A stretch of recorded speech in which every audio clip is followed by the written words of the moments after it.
Hello everyone, my name is Sapna. I am a mentor working with one of the SRLMs.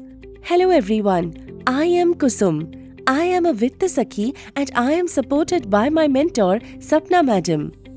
NRLM has taken the initiative of supporting women entrepreneurs in SHGs for individual enterprise loans. I and my Vitta Sakhi Kusum will discuss about different aspects related to this initiative, and we hope that you all will also find our conversations helpful. So, let's start. Eligibility conditions and suitable loan source for micro-enterprise loans. Hello everyone. In this video, we will learn about the SHG eligibility conditions for micro-enterprise loans, women entrepreneurs' eligibility conditions for micro-enterprise loans, and the suitable source of credit for women entrepreneurs. Hello Kusum. What happened? You look confused. Hello madam. Yes, I am confused. Actually, while identifying entrepreneurs for micro-enterprise loans, I come across a very wide profile of entrepreneurs. Some belong to new SHGs, some to old. Some have started new businesses, and some are very experienced. Similarly, some need small amounts of loans, but others need very large amounts. I am confused if I should consider all of them for bank loans or not, and on what basis should I decide? Let me help you, Kusum. So let us understand the eligibility conditions for micro-enterprise loans. There are eligibility conditions first for the SHGs and then for the entrepreneurs. Let us first see the SHG eligibility conditions. This means that entrepreneurs belonging to the SHGs that qualify these eligibility conditions should only be selected for the micro-enterprise loans. These SHG eligibility conditions are: SHG must follow the principles of Panchasutras, that is, regular meetings, regular savings, regular interloaning, timely repayments, and up-to-date books of accounts.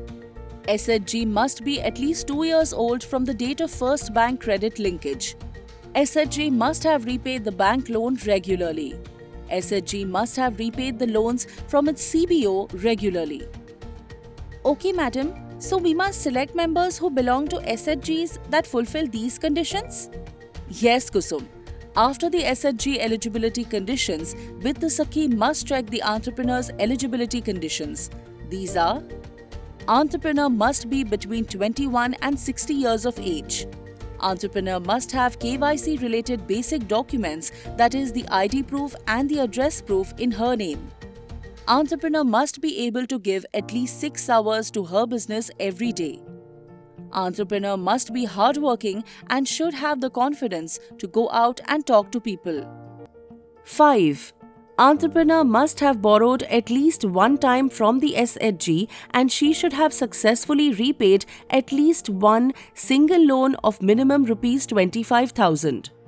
Entrepreneur must have repaid all her installments of the previous loan from SHG on time. Entrepreneur should not be a defaulter on any loan from any other formal source. Business of the entrepreneur should be at least 2 years old. Entrepreneur must manage the business on her own, or if male members are involved, then she should also significantly participate in its operations. Woman entrepreneur should have good understanding of her business like sales, costs, profits, suppliers, etc. Entrepreneur should reside in own house and not in rented property. Woman entrepreneur should have Udyam registration or should be ready to take Udyam registration if needed. SHG, VO or CLF should be ready to recommend the member for the individual bank loan. Member should be able to contribute at least 10% margin money from her own source. This is very helpful, madam. I think it will be easy for Vitta Sakhis to check against these simple SHG and member eligibility conditions. It won't even take much time. But madam, after we have shortlisted candidates using these conditions, should all of them be considered for bank loan? No, Kusum. All entrepreneurs might not be suitable candidates for bank loans. It must be understood that Vitta Sakhis should first explore internal sources of funds for these loans. As a thumb rule, for any loan requirement up to Rs 75,000, Vitt Sakhi should first check if the SHG has enough own funds. If yes, then lend to entrepreneur from SHG funds. If not, then Vitt Sakhi should check if the federation has CIF or other funds from which SHG can borrow. If federation has funds, then SHG can borrow from the federation and lend to entrepreneur.